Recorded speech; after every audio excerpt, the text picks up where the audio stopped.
একটা সময় ছিল যখন টিভি খুললেই পরিবারের হাসি কান্না আর মমতায় ভরা গল্পগুলো দ্বারা তৈরি নাটকে মন ছুঁয়ে যেত। বাবা মা ভাই বোন সবাইকে নিয়ে একসাথে বসে নাটক দেখা সে সোনালি দিনগুলো কি আপনারও মনে পড়ে? সময়ের স্রোতে আমরা অনেকেই যখন ভাবছিলাম সেই দিনগুলো হয়তো হারিয়েই গেছে, ঠিক তখনই এক ঝলক বাতাসের মতো আমাদের ড্রয়িং রুমে ফিরে এসেছে একটি নাটক, যার নাম দেনা পাওনা। ধারাবাহিক নাটক থেকে দর্শকরা যখন মুখ ফিরিয়ে নিচ্ছিলেন, ঠিক সেই সময় যেন এক নতুন বিপ্লব নিয়ে এলো এই নাটকটি। ফ্যামিলি ক্রাইসিস বা ব্যাচেলার পয়েন্টের মতো জনপ্রিয় নাটকগুলোর পর দেনা পাওনা সম্পূর্ণ পারিবারিক আবহের গল্প দিয়ে আবারও দর্শকদের টিভি পর্দার সামনে ফিরিয়ে আনতে সক্ষম হয়েছে। কে.এম. সোহাগ রানা পরিচালিত এবং সিনেমাওয়ালার প্রযোজনায় নির্মিত এই নাটকটি এরই মধ্যে ৬৩ পর্ব পার করে ফেলেছে এবং প্রতিটি পর্বই যেন দর্শকদের মাঝে তৈরি করেছে এক নতুন আলোড়ন। নাটকটির প্রাণ হলেন এর কুশীলরা।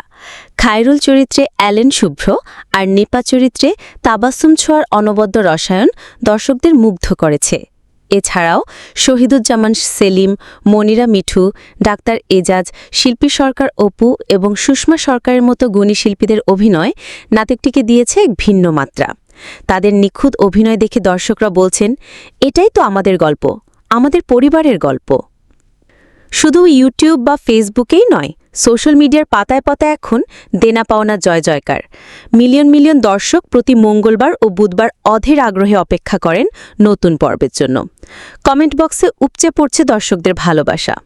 একজন দর্শক যেমন লিখেছেন, এই নাটকের পর্বগুলো যতবার দেখি ততবারই বাবা মাকে খুব মনে পড়ে। নির্মাতাকে ধন্যবাদ এত সুন্দরভাবে পরিবারের গল্প ফুটিয়ে তোলার জন্য।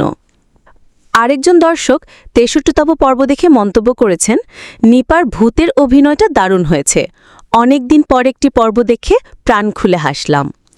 দর্শকদের ভালোবাসা এতটাই তীব্র যে তারা এখন আর ২০ মিনিটের পর্বে সন্তুষ্ট নন। একজন দর্শক তো লিখেই ফেলেছেন, দরকার হলে সপ্তাহে একটা পর্ব দিন, কিন্তু দয়া করে পর্বের সময় ১ ঘণ্টা করুন। নাটকটা এত তাড়াতাড়ি শেষ হয়ে যায় যে আফসোস লাগে। জানেন কি, এই নাটকটি বানানোর পেছনেও রয়েছে একটি সুন্দর গল্প। পরিচালক কে.এম. সোহাগ রানা প্রথমে ভেবেছিলেন মাত্র ৮ পর্বের একটি সিজন তৈরি করবেন, কিন্তু দর্শকদের অভাবনীয় সাড়া এবং ভালোবাসার কারণে তিনি পর্ব সংখ্যা বাড়ানোর সিদ্ধান্ত নেন। পরিচালক জানান, দর্শকরা গল্পটির সাথে নিজেদের মেলাতে পারছেন। আমাদের পরিবারের সুখ দুঃখ সংকট ও ভালোবাসার ছোট ছোট মুহূর্তগুলোই আমরা তুলে ধরার চেষ্টা করছি।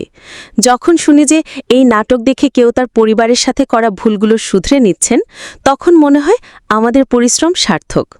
মজার ব্যাপার হলো, সারা জাগানো ফ্যামিলি ক্রাইসিস নাটকের সহ-পরিচালক ছিলেন এই সোহাগ রানা। গুরুর দেখানো পথেই তিনি পারিবারিক নাটকের এক নতুন দিগন্ত উন্মোচন করেছেন। পরিশেষে বলা যায়, দেনা পাওনা শুধু একটি নাটক নয়, এটি যেন আমাদের পারিবারিক বন্ধনকে আরও মজবুত করার একটা সুন্দর মাধ্যম হয়ে উঠেছে। ভিউয়ের পিছনে না ছুটে একটি সুন্দর গল্প উপহার দেওয়ার যে চেষ্টা নির্মাতা করছেন, তা সত্যিই প্রশংসার যোগ্য। আপনারা যারা এখনও নাটকটি দেখেননি, তাদের জন্য বলবো পরিবারের সবাইকে নিয়ে একবার দেখিয়ে দেখুন। হয়তো এই নাটকের কোনো একটি চরিত্র বা ঘটনার মাঝে আপনি আপনার নিজের জীবনের প্রতিচ্ছবি খুঁজে পাবেন। দেনা পাওনা নিয়ে আপনার মতামত কি? কমেন্ট করে আমাদের জানান। ভিডিওটি ভালো লাগলে লাইক ও শেয়ার করতে ভুলবেন না এবং এমন আরও সুন্দর কন্টেন্টের জন্য আমাদের চ্যানেলটি সাবস্ক্রাইব করে সাথেই থাকুন। ধন্যবাদ।